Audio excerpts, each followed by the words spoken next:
Ice floating is especially significant to life in temperature zones such as the biome in which I live here in upstate New York. We experience relatively hot summers, short and hot, that encourage growth of organisms, and particularly cold winters that can then kill many of those organisms. But because ice floats, what happens is that a thin layer of ice insulates the lake, allowing aquatic life to live beneath the ice blanket. So, all of these organisms underneath this ice blanket, let me draw you a lake here. Let's draw some plants on the outside, maybe a fish in here, maybe some like freshwater clams. And what happens is we get this ice blanket that floats on top of the lake. And although the sun's radiating heat can't get in, also the radiating heat from all of these organisms can't get out. And what this does is it allows these organisms to exist through the cold months of the year. Alternatively, ice, as in like all of our polar ice caps, ice reflects the sun's heat. And relating to the shrinking of the polar ice caps, what this does is it increases global temperature, right? Because instead of reflecting the heat off of the polar ice cap, we now have areas of vegetation that absorb that heat.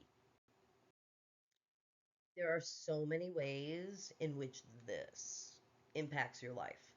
If you live near a body of water like an ocean or a large lake, you've definitely noticed that the temperatures are cooler near the water.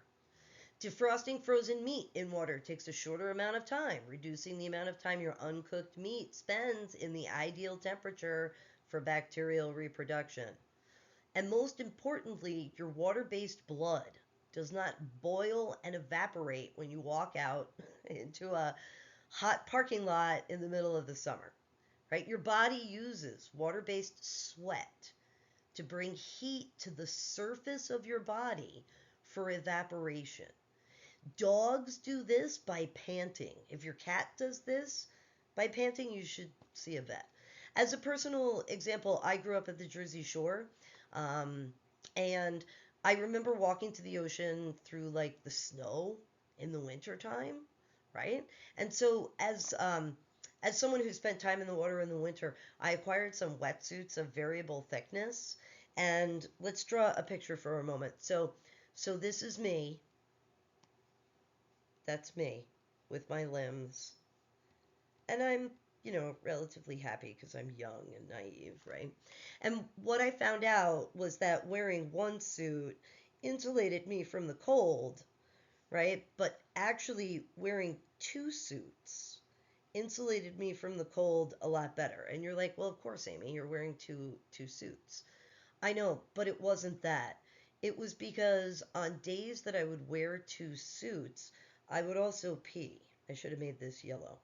But I would also pee into my wetsuit, which everybody does. Everybody's like, oh, that's gross. I'm like, in the middle of the winter, that's the most wonderful thing.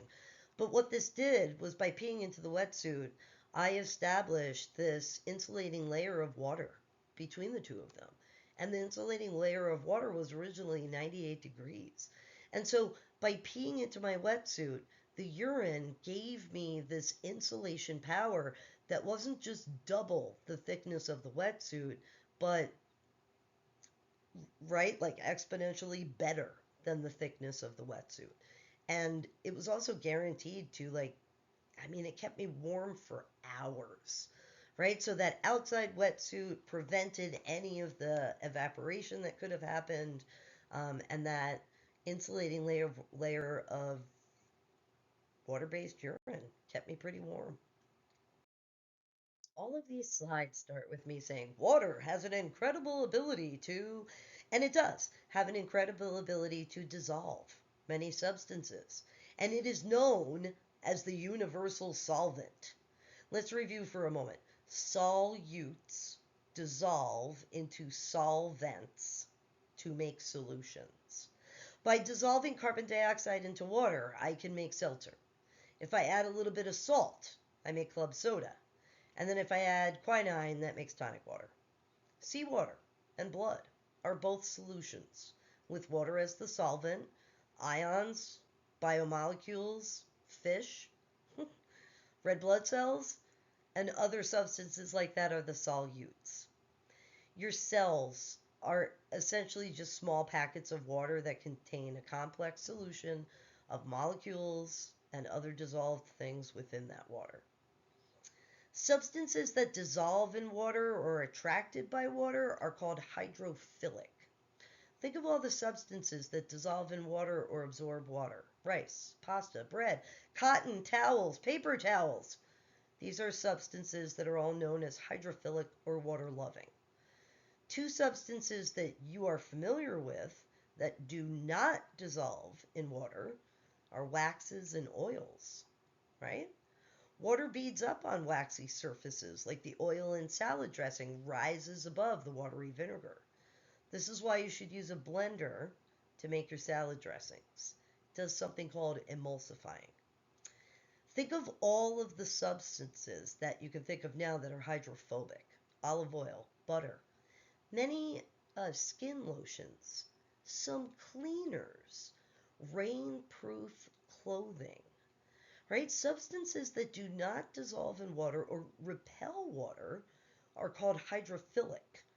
So, water can actually be a solvent for both hydrophilic and hydrophobic substances. In fact, if you are the person that does the laundry in your house, you are aware of this. You are aware that hydrophilic based stains come out really, really easy. But with a good detergent and a lot of time exposed to water in the washing machine, you can get the stain of hydrophobic substances out of your laundry. Just as a little note, if you want to get the hydrophobic substance out of clothing, you have to do a little pre-treat with baby powder. It's also hydrophobic and it will draw the butter or the oil out of the clothing. Water exhibits these two properties here. They're called cohesion and adhesion, and they're better talked about together, right? So, what's the difference of these two terms? Because they both say hesion, right? What's the difference? The ad and the co. Well, the prefix ad usually comes with words like adjacent, adjunct, which I was once, additional, right? Addition to my house. But the word co, or the prefix co, has things like cohabitate, coordinate, co-captains, and if you watched The Office, co-managers. So cohesion is a water molecule's ability to stick to another water molecule. And this causes surface tension, right? This is what causes also that nasty skin on the soup in a cafeteria, right? Right? You take the ladle up and the skin comes with it. All the solutes, like seasonings and stuff in the soup, they're all attracted to that surface tension at the air-water interface. So that surface tension, it forms a boundary layer that is stout enough to serve as a habitat for small insects and snails, and well, not snails, but for small insects like water striders and other small organisms. Adhesion is a water molecule's ability to stick to something else. So cohesion was water sticking to water. Adhesion is water sticking to something like the cotton of the edge of your jeans as you step into a puddle on a rainy day, the sides of a capillary tube, right? Or the little structures of a paper towel that let you touch a paper towel to water and then the water just kind of like grows into the paper towel.